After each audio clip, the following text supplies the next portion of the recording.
Gurur Brahma, Gurur Vishnu, Gurur Devo Maheshwaraha, Gurureva Param Brahma, Tasmai Shri Gurave Namaha. Chinmayam Vyapyat Sarvam, Trilokyam Sacharacharam, Tatpadam Darshitam Yena, Tasmai Sri Gurave Namaha. Tvameva Mata Cha Pita Tvameva Tvameva Bandhushcha Sakha Tvameva Tvameva Vidya Dravinam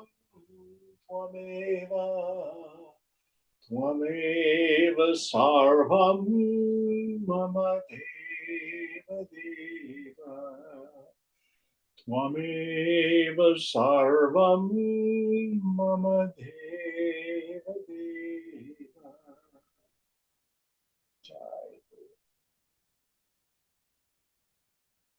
Om Sahana Bhavatu Sahana Bhunaktu Sahaviryam Karavavahai Tejasvinavadhitamastu ma vidvishavahai. Om Shanti Shanti Shanti. So we are in our second chapter, and I think we are on the 10th verse. Yes, that's what I have. So will you help us out, please, Deepa? Yeah. Chapter 2, verse 10. Chapter 2. Chapter 2, verse 10. Yes.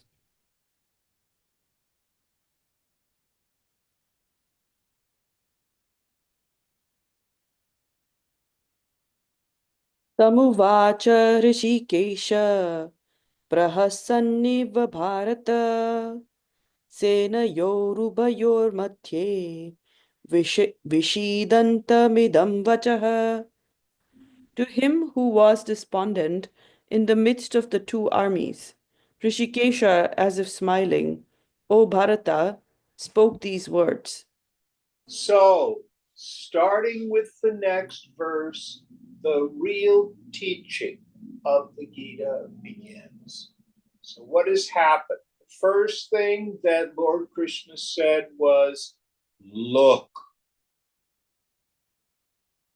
Arjun said, drive the chariot between the two armies, and Krishna, knowing where his issues are, says, look at these armies now arrayed.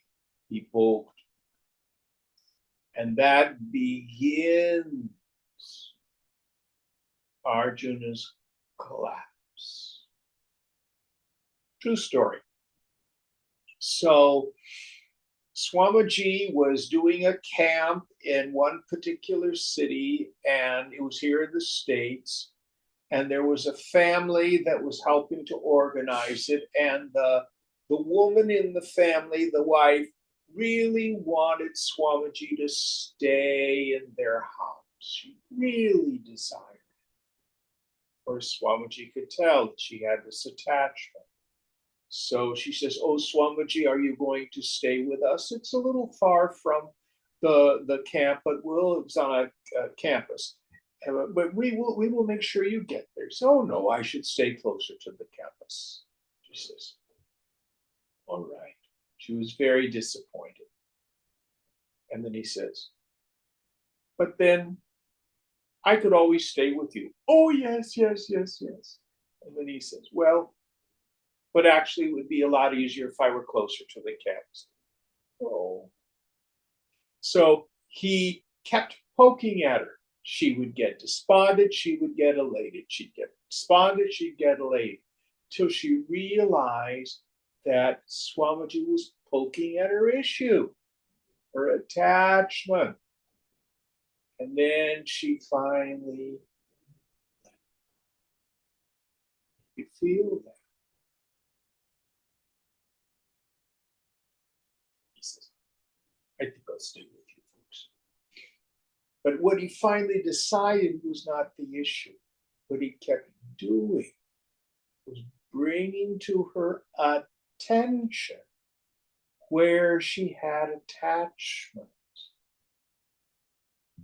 That's one of the things the guru can do. Now, life does a good enough job of this all on its own. You hear me say this so many times. It's a spiritual axiom that if I am disturbed, no matter the cause, I'm the one with the attachment, the control issue, the identification, the aversion, the tvesha, we say, the affliction, the defilement. It's axiomatic. If, as yogis, we can own that, we have a chance of freedom.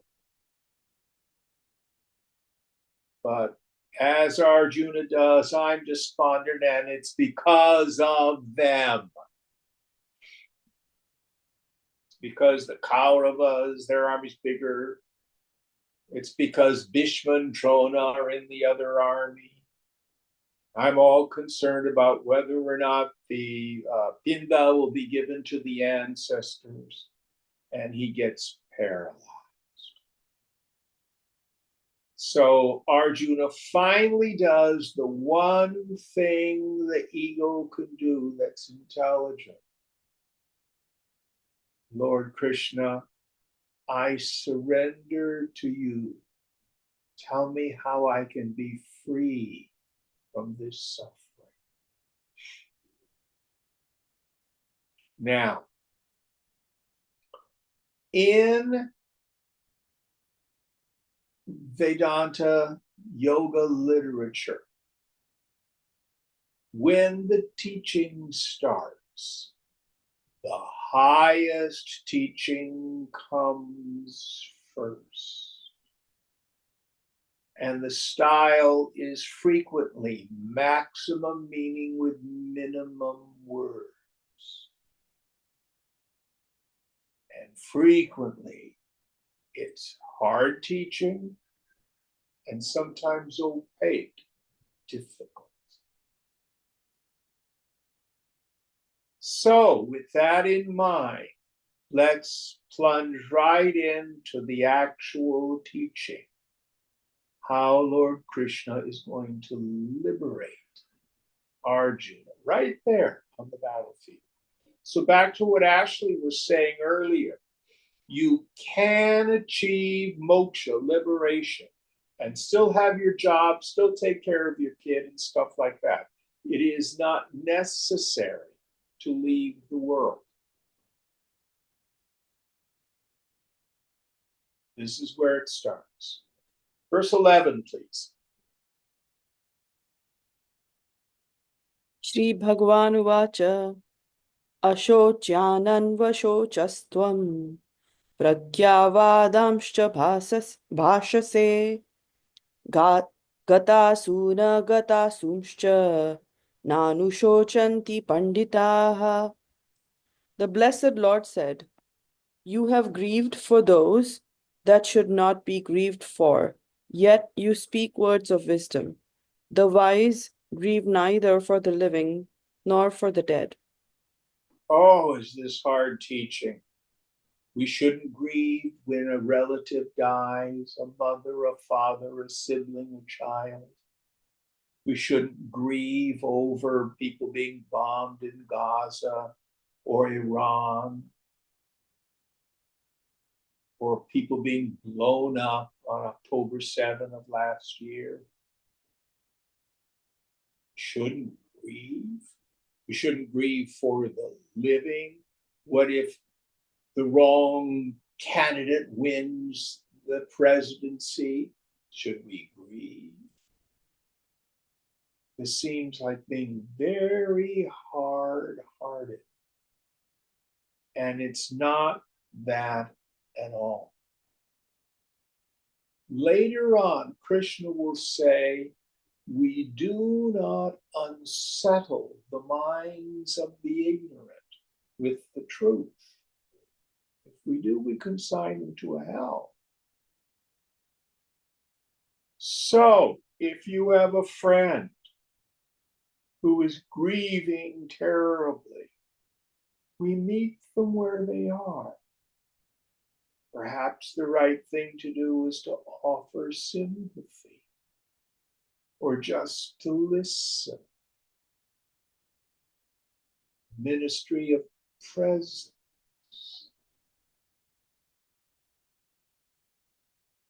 But Krishna here knows that this is desperate stuff for Arjun. He needs to have the true teaching. What is the depth of this teaching?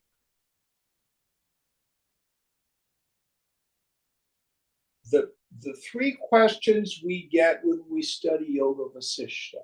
Who am I? What is this world? How has it come about? Gives a clue to what Krishna is talking about. First one, who am I? Koham. I'm not the body, I'm not the prana, I'm not the mind, I'm not the thoughts, I'm not the agent that shows up in the intellect. What am I? The birthless, changeless, deathless, eternal self. Paramatma.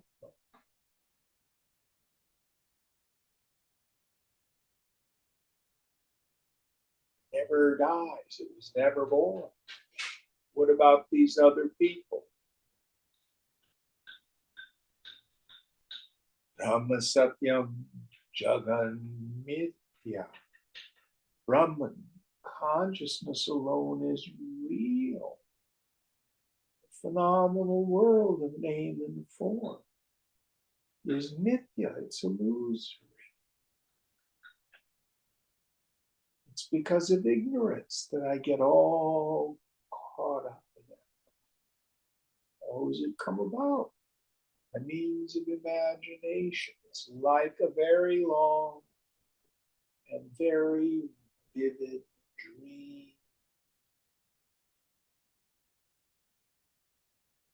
So you may be speaking words of wisdom in terms of worldly affairs. Yes, it's a terrible tragedy that people are killed in wars. Yes, it's a terrible tragedy that so many people in Tennessee and the Carolinas and stuff like that were devastated by Hurricane Helene. You know, that has a relative truth. But the wise person, through their direct experience, sees through the illusions of the world. It doesn't shake them. Shake. Now, when Arjuna hears this, he thinks Krishna's a bit on the nutty side. It's a big question mark that shows up on his forehead, which Lord Krishna sees. So now he begins to explain why this truth is it's what's real.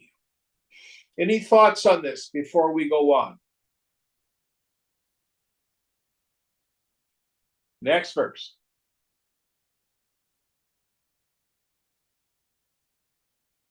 न त्वेवाहं जातु नासं न त्वं नेमे जनाधिपाः न चैव न भविष्यामः सर्वे वयं मतः परम्. It is not that at any time in the past, indeed was I not, nor were you, nor these rulers of men, nor verily shall we all ever cease to be hereafter. So he points Arjuna towards this eternal truth. I'm not the physical body. I'm not what we call the subtle body, the transmigrating soul. That's fundamentally inert. It's just like another suit of clothes. What I am is Chid Akasha, the space of pure awareness, which is never born, does not change, does not evolve, and never dies. So Krishna says, remember your Vedas do. Self is birthless and changeless and deathless. That means the self in you, the self in all the Kauravas, the self in all the Pandavas. Nobody dies.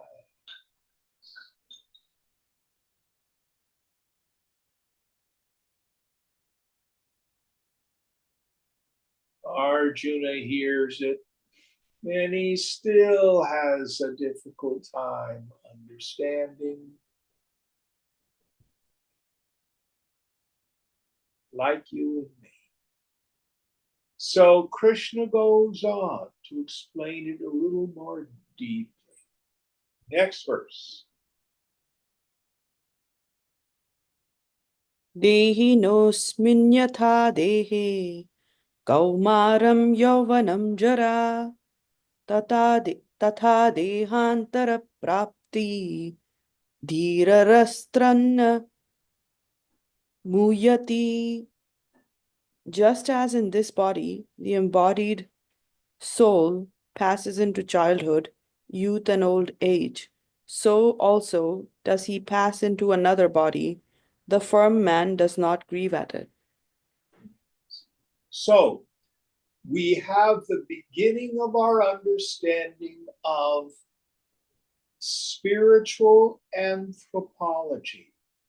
What is it that comprises a human?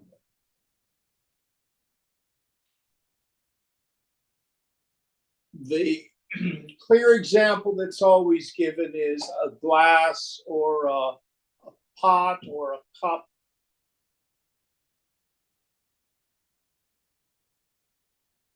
The water glass here is like the physical body.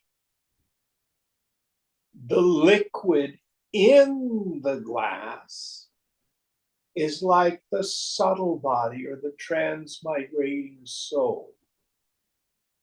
The self is like the space.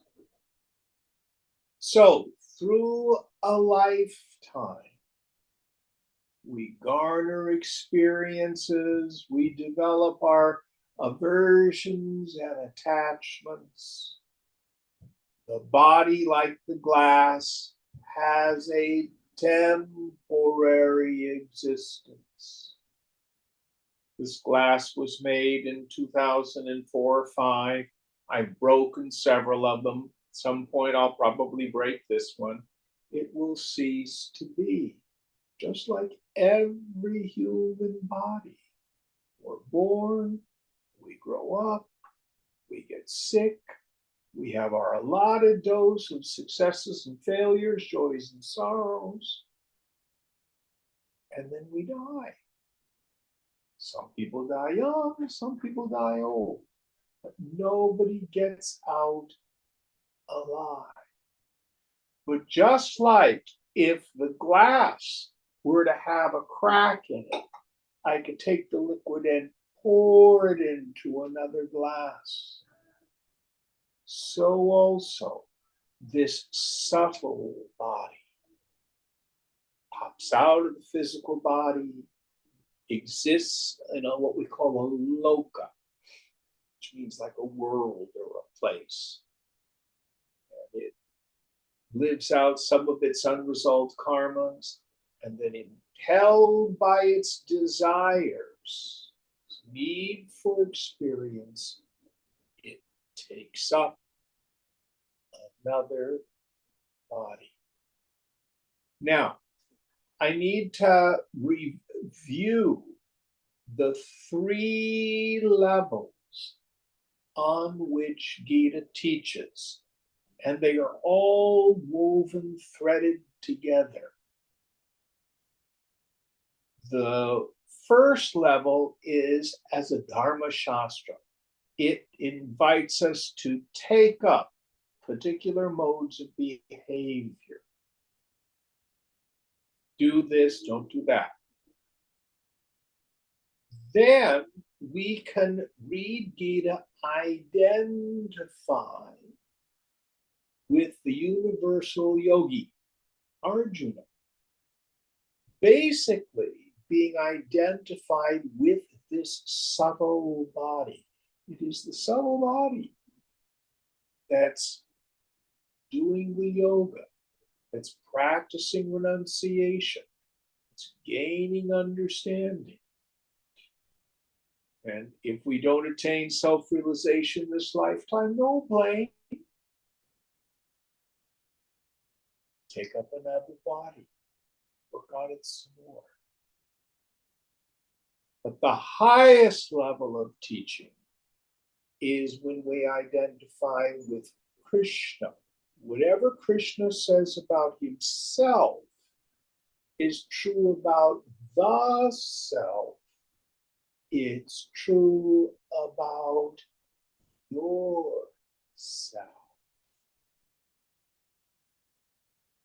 So we have to make sure we understand in the verse. Is he talking about just what the body's supposed to do? Is he talking about the subtle body? Or is he talking about the self? Now, the reason I'm bringing this up, the self does not get bound, identified, caught up in a body. Let me see if I can give you a good comparison. Do you incarnate into a dream? I had a dream. I dreamt I was actually singing this wonderful Bizet aria, which I sang at for many years and never sang it very well. The dream I was fabulous. Oh, I did the hard part really well. But was I in the dream? Or was the dream in me?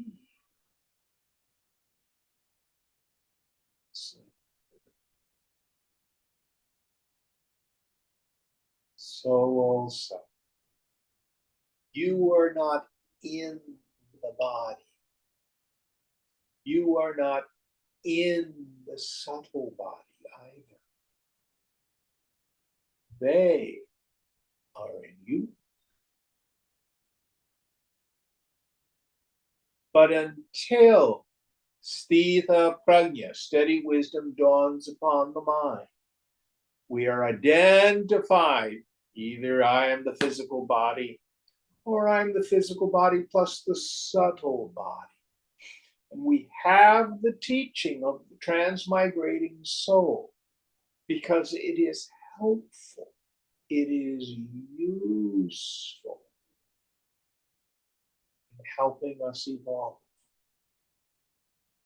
So here Krishna says, just as we go through the stages of physical life, so also this subtle body casts off the body and then takes up a new one.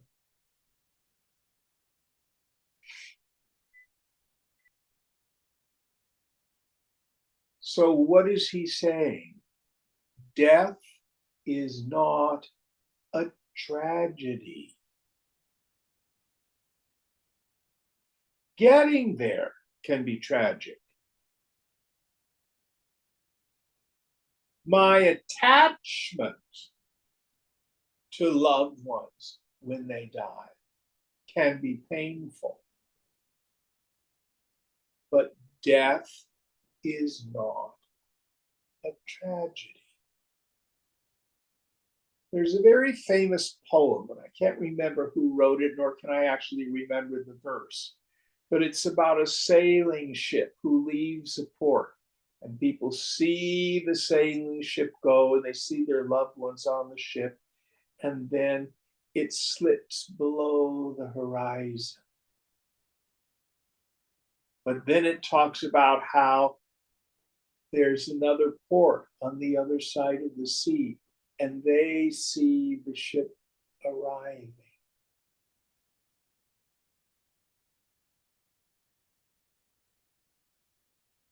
So here it's to comfort us. Your loved ones are not gone. They go to some loka, some heaven-like realm for a while, and then they take up another body. And we all have experiences of this. How many of you have met someone, absolute strangers, and there's just an instant connection, and you become fast friends as if you've known them your whole life?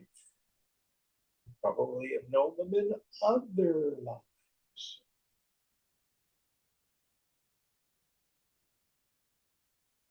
I can remember when I got my job as director of music at St. Augustine's. This is in 2000. I'd sung a lot in church, but I'd never built an entire music program. I walked in and I had this memory that I had done this for lifetimes. I said, oh, I can do this. This is easy. I know exactly what to do. And sure enough, I very easily built a very wonderful music program. That's the stuff I learned this lifetime. And even in the spiritual life, when I first met Swamiji and I would hear him teach, for me, it was like, you know, when you hear a song on the radio and I say, oh, I know who that singer is. I just can't pull the name out of my memory. I know who it is. You ever had that experience? And then someone says, oh, that's Nat King Cole. Of course it is. So it was almost like I was remembering the teaching. Was it me? Others of us, we hear the Vedanta and we struggle with these ideas.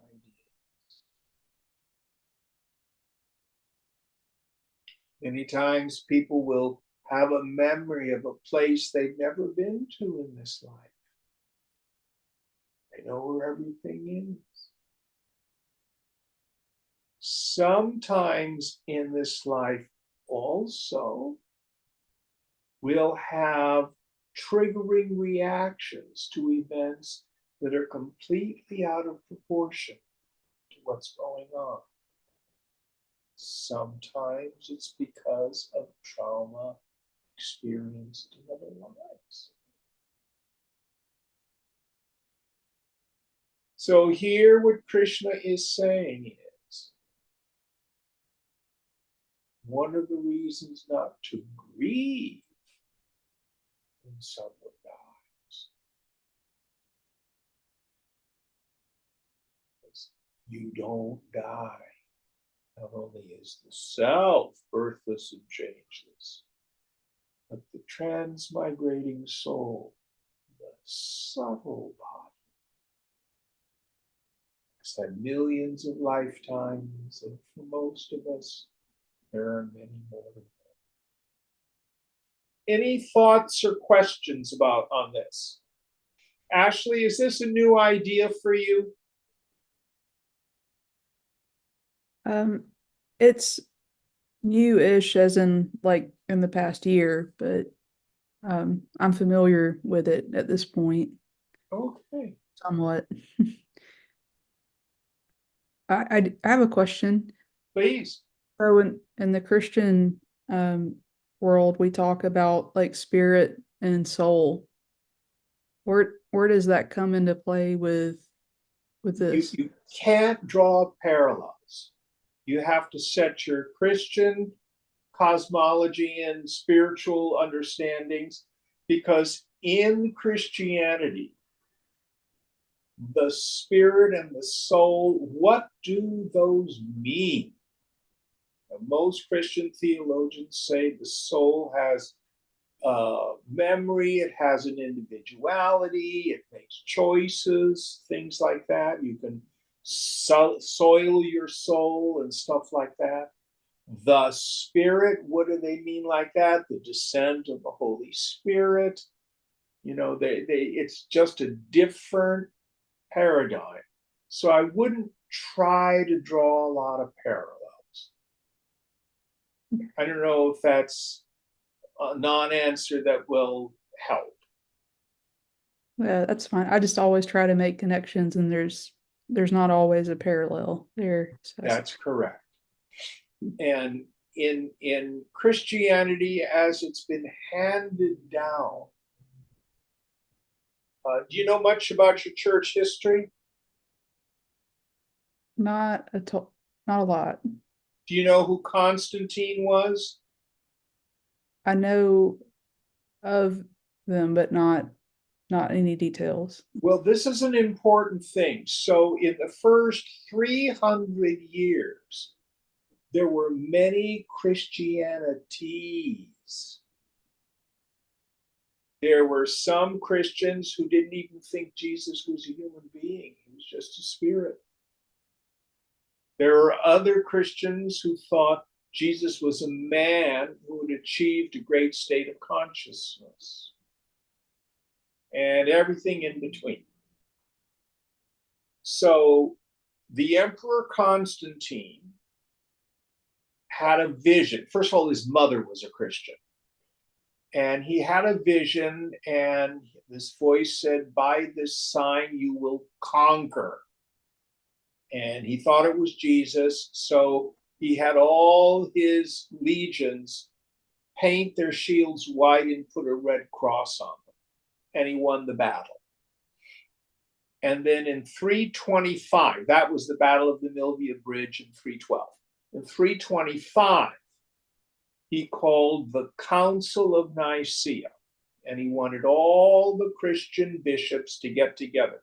Nicaea was a port city, and it was, he had a big villa. It was like going to Monaco today. You know, it was really a fancy place. And he says, this is what I want you to come up with. One God, one Christ, one church, one emperor, one empire. So at the Council of Nicaea, the vast majority of these Christianities were discarded. And when we say the Nicene Creed, did you ever say the Nicene Creed in church? I don't think so.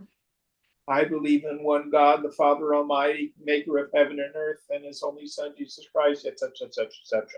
That was the first statement of faith in the church. And then all of these other ideas fell away. Now, there were monks and women who lived in solitude, much of it in the deserts of Egypt and in solitary places in what's now Turkey. That was part of the Roman Empire in those days. And they were mystics, and they wrote. These are the church fathers, we call them. And they did have deep, non-dual mystic experience.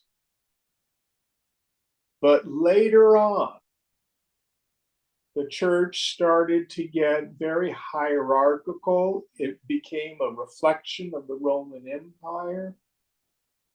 And you got, the Pope, and underneath that you've got the cardinals, and underneath that you've got the archbishops, and then you've got the bishops, and then you've got the priests, and you've got the deacons. And if you want to talk to God, you got to go to the priest talks to the bishop talks to the archbishop talks to etc. Then you better include a saint in there, because then, and that's how things got done in the church. Now in the Reformation with Martin Luther, people broke away with all that, and even today we have many Christianities. Now you have a particular brand of American evangelical Christianity. And frequently what's taught is their particular theology is the truth, the right one. They have their particular interpretation of the Bible. But that's not how it's always been. So the ideas of spirit and soul, Jesus doesn't talk about that very much. The church talks about it. Did that make sense? Yes, it does. Let me give you a modern example. So one of the biggest issues in the church today is right to life. It's very anti-abortion. What does the Bible say about abortion?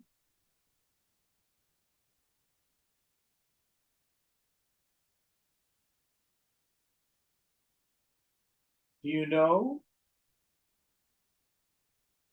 I don't know that it specifically says anything. It doesn't say anything about abortion. In the Hebrew scripture, it says the soul enters the body at the first breath. But the New Testament, it says nothing.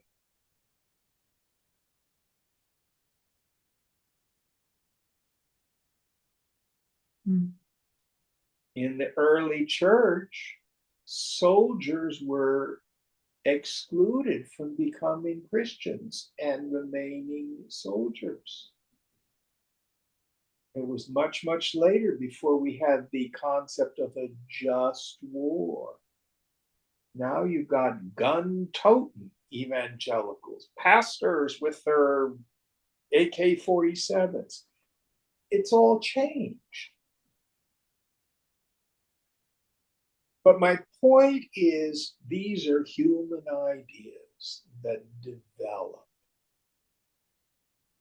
And you can accept them or not. You have a choice.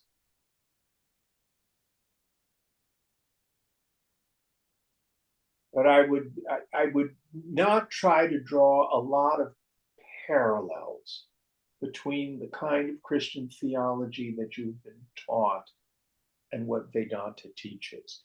The teaching of Vedanta would be considered heresy today. What the Christian church teaches, the only thing you need to know about God is you're not it.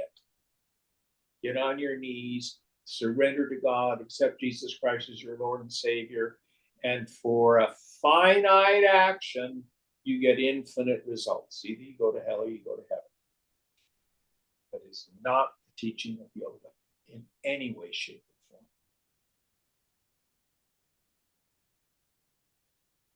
Good question. Good question. All right. What I find even more interesting, there are a lot of people say, oh, I'm a Christian, I'm not a Catholic, as if Catholics aren't Christians.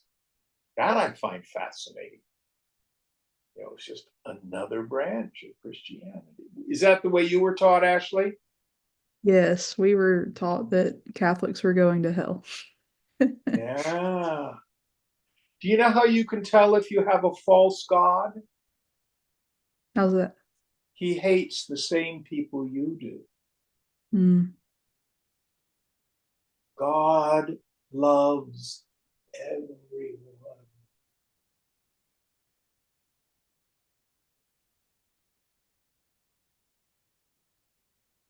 All right, good stuff. Next verse.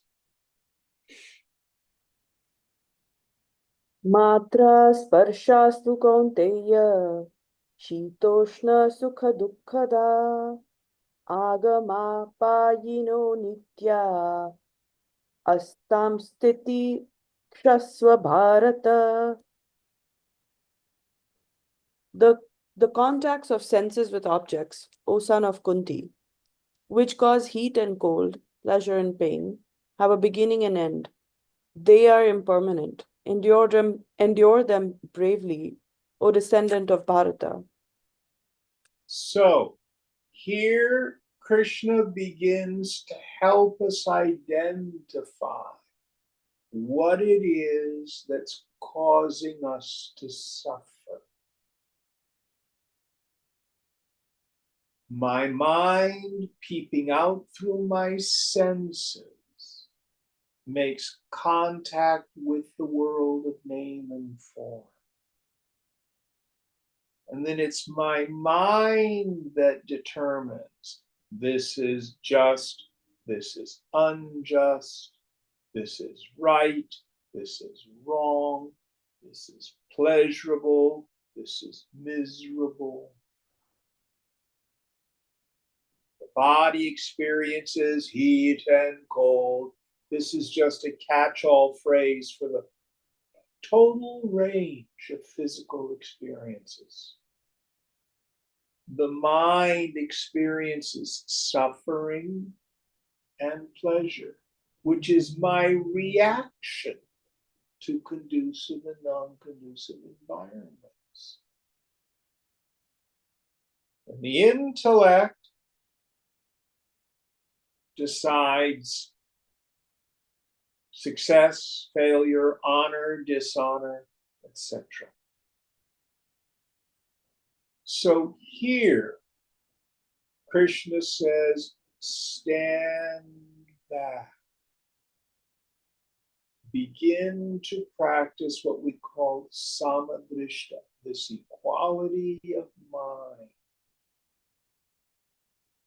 Understanding the fundamental impermanence of every created form.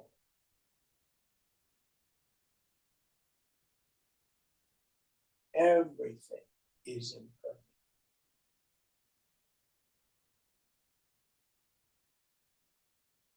My mind, when I'm in an uncomfortable situation, fights against it, resists it, tries to get away. And what he's saying is, just don't do something, stand there. Be present to life. Don't worry. Whatever's going on, it will change. Now, when I'm in an unhappy mind state, if I'm depressed or spun out on something, it feels like it's going to be that way forever. I was talking with a young man. He went home for some dinner party with his parents. You know, you've heard me jokingly say, do you know why our parents push our buttons? It's because they installed them. And he felt alienated. He felt less than. He felt like he couldn't connect with anybody at the party, that he was really on a whole different wavelength, that he didn't belong.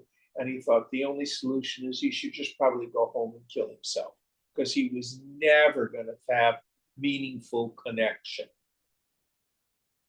And that was very real for him.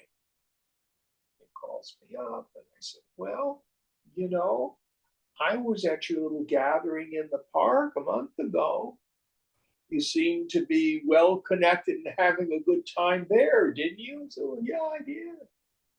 He's a teacher. I said, don't you have a tremendous sense of aliveness and connection when you're teaching? Yeah, I do.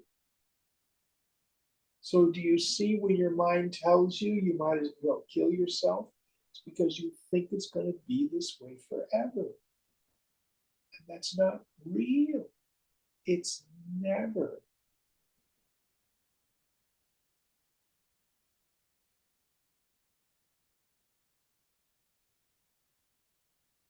Even things like war, politics, elections, it will pass.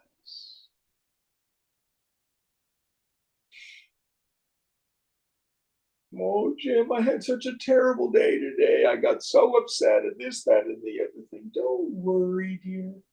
It will pass. Oh, I had such a good day today. I hit all the green lights of life, and I was so successful at this, and I accomplished this. Don't worry, dear.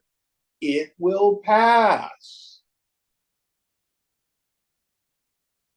Life, my favorite metaphor, you go to the ocean. Do you have oceans in Alabama? We do. Are you on does Alabama have a coastline? I hope it does. Very small one, yes. You ever been to it? Yes, I have. So, or you've been to Florida or some other place, but where you've seen the waves. The waves come in and the waves go out. The waves come in and the waves go out. That is life.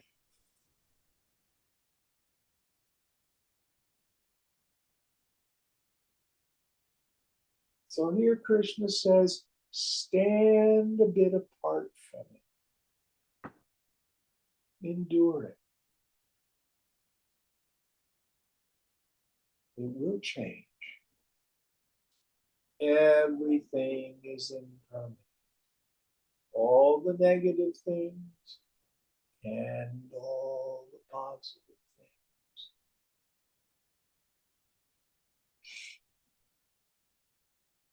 Any thoughts on this? All right, next verse.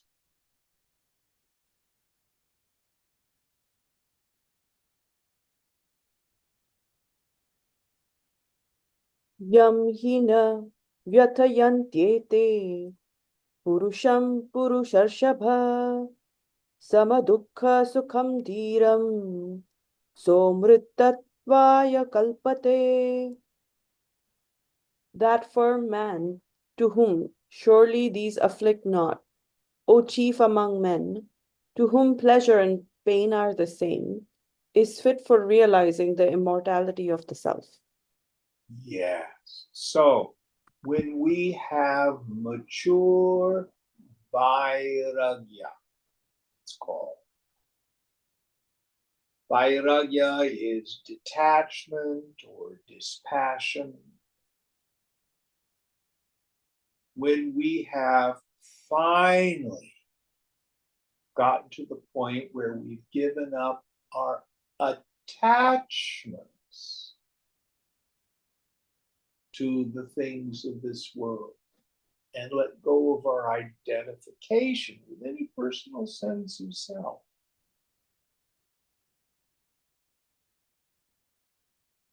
then we are fit for liberation. It's not about reading a bunch of books, listening to a bunch of YouTube videos, sitting in meditation, then getting up from that and going into the world and maintaining my reactivity, my attachments and my aversions in the world. That's not how it happens. Now, the world is not problematic. The world is not the problem. The world is Sarvam Kalvidam Dhamma. The world in the end is all God. It's my judgments about it. That's the problem.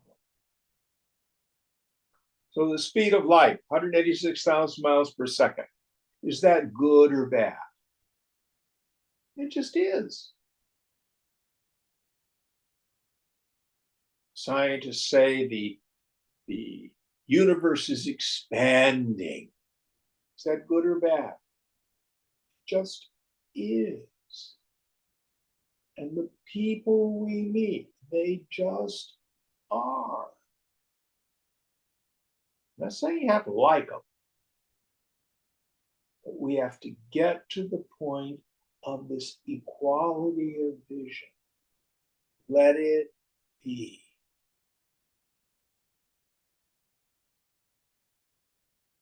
This acceptance of life on life's terms. What it is.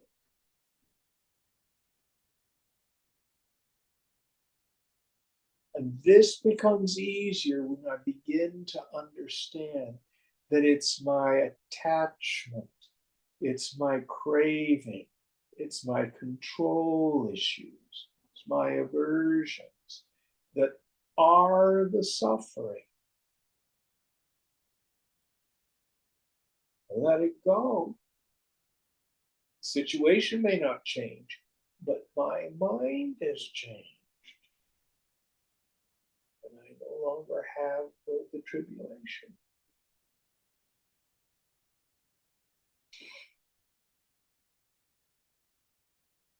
Any thoughts on this?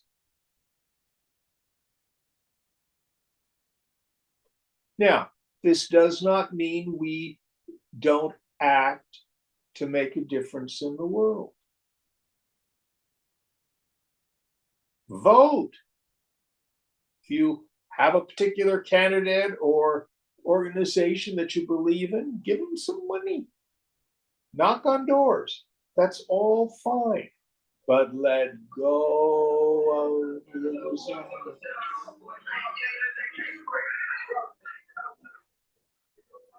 Accept life on life's terms.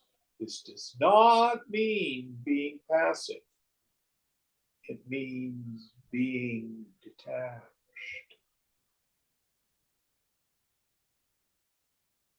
Any questions about this?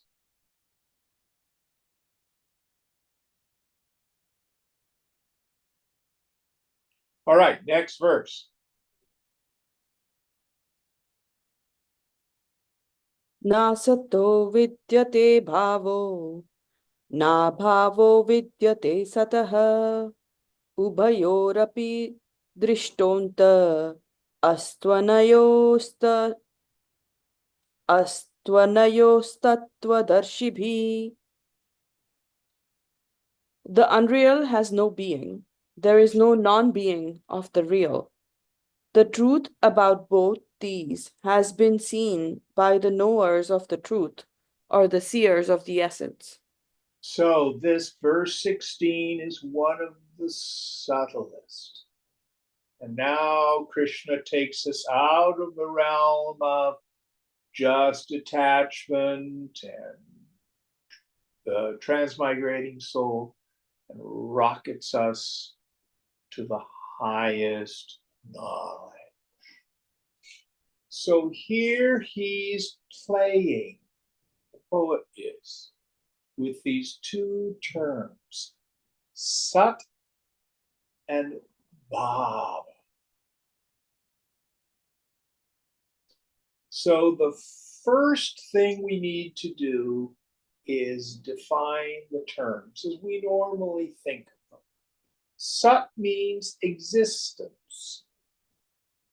So you can say the chair is, the lamp is, the water glass is.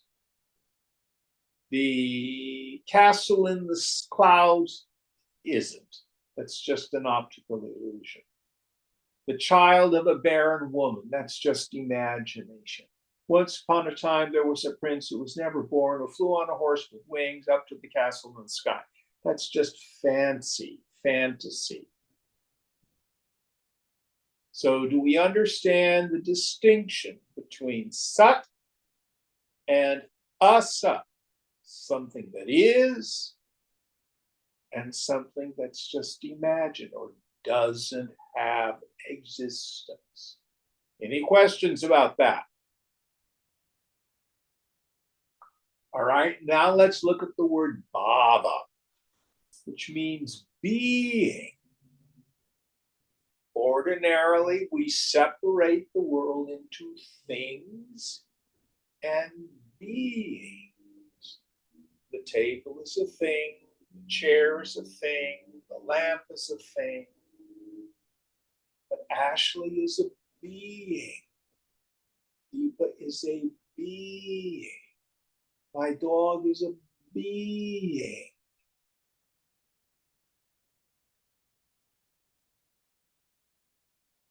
So the question is, what is it that makes some being a being?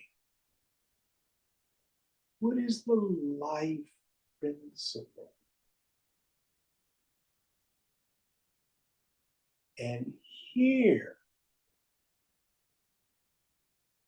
we have to look to our own direct experience. What is it that makes you essentially a being? So if you had your feet chopped off, would you still be a being? If you had your intestines taken out, you had to have a little baggie, would you still be a being?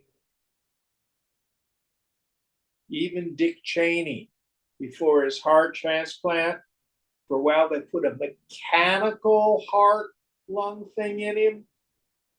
He was still a being. What we find is what makes me a being is the sense of I, consciousness. I am, I shine, I know. But Krishna says in this verse, if it has no existence, it has no being. Nasato vidyate bhavaha. Then he follows it up with, if it doesn't have being, it has no real existence.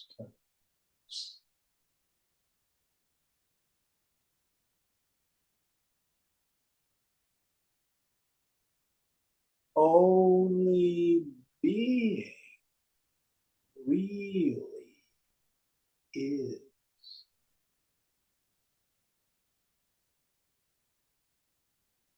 You mean all these things that I think have existence, the cars and the skyscrapers and the planets and the animals and stuff like that, they don't exist. Again, this becomes simple to understand if we go to the dream state. So if you close your eyes for a moment and visualize an elephant, see its long tusks, big flappy ears, mine's an African elephant, great big huge legs.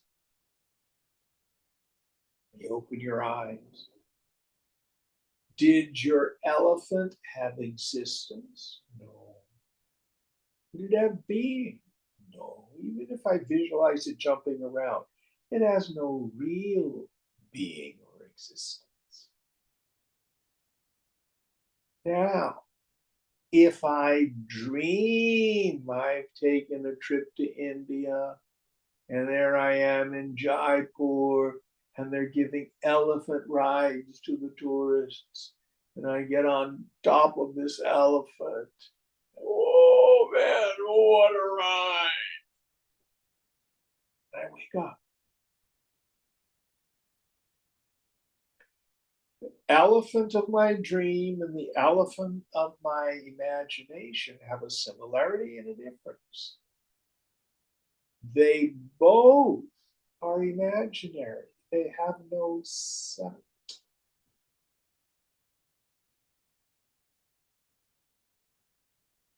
But in the dream state, they seem very real to the dreamer.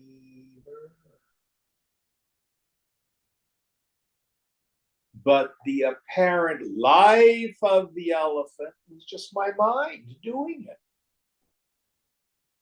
You made the dream body that I had sitting on top of it.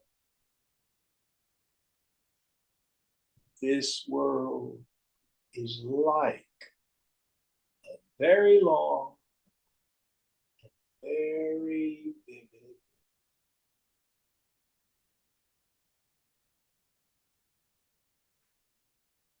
but just like there is a conscious mind in deep sleep, which dreams the trip to India and the ride on the elephant, so also you are a real being in which this world, this body, these thoughts and feelings appear. But in reality, Brahma Satyam Jagat Mithya.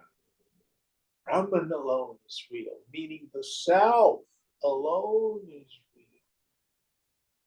Jagat, the phenomenal world, is illusory. It's like a hologram. It's like the Matrix. Seen,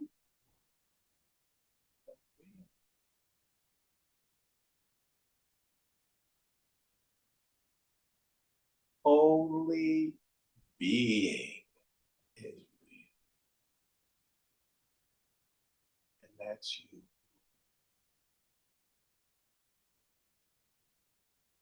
This is one of the most important, most beautiful and subtle shlokas in the whole Gita. It's one of my favorites. All right, number 17. Well, any questions about it first before we go on? Hi, Jim. This is Sheila. Hi, Sheila. Hari Om. So this is an interesting question, but can animals dream? Oh, yes. Haven't you ever seen a dog with its legs going like this? Yes, they're happy. They're Yeah. having a dream. Okay. Okay. Okay. Cool. Some animals may not. I don't know if a worm dreams. Mm-hmm. It's got a pretty rudimentary equipment, but the self of the worm and the self of the dog is the same self that's in you. What's different is the equipment. Thank you. Thank you. So go ahead. I had a question. The table and the chair, you said they're things, but they're not beings, which makes sense. But then you didn't mention them later. So what are they? Things, they have no being. But your body, mind, intellect is a thing. It has no being. You are a being. Right. So when you dream tables and chairs, or you dream about an elephant, or you dream you are in some location, are the tables and chairs real? No. Is the elephant real? No. Is your dream body real? No. But something there is that illumines the dream. Who is the knower of the dream? That's real. Okay. Good question. Good question. Any others? All right. One more.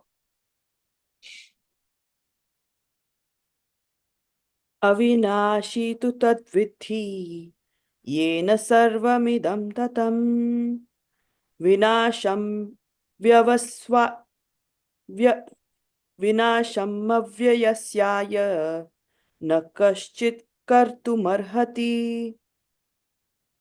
Know that to be indestructible, by which all this is pervaded. None can cause the destruction of that, the imperishable. Yes. So we're now again talking again about this bhava, this being, the only thing that has such existence. So in the world of name and form, all of the names and forms come into existence, relative existence. They occur for a period of time, then they go out of existence. That includes the body. It's born, it grows up, and it dies. So also with your feelings. You have a feeling, it exists for a while, and then it dies. Thoughts, same thing. But you are never touched by the world of name and form. You're like the eye of the cyclone. All that stuff is going on around. The body has its heat and cold, its pains and joys. The mind has its reactions, its joys and its sorrows, its ups and its downs. Intellect has its doubts and confusions, its certainties, its opinions. But nothing gets to me.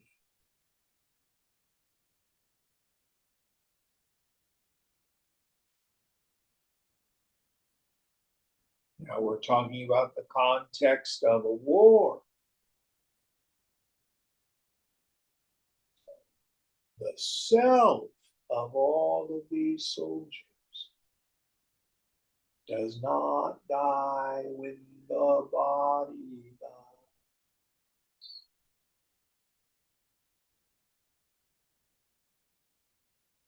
Also for you. Catastrophes may happen in your life. They are temporary. Good things may happen in your life. They're also temporary.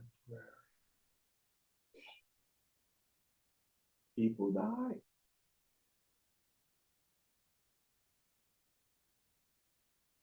But the self is never destroyed. As Ram Dass used to say, even dying is completely safe.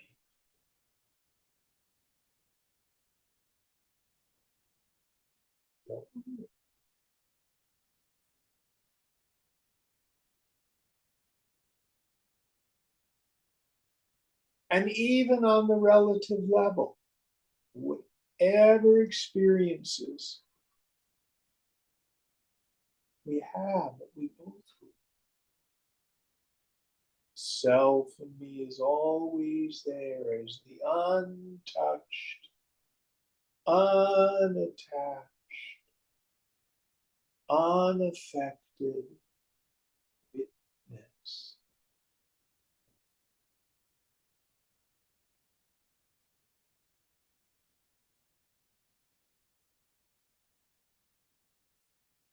All right, was that 18 or 19 we just did?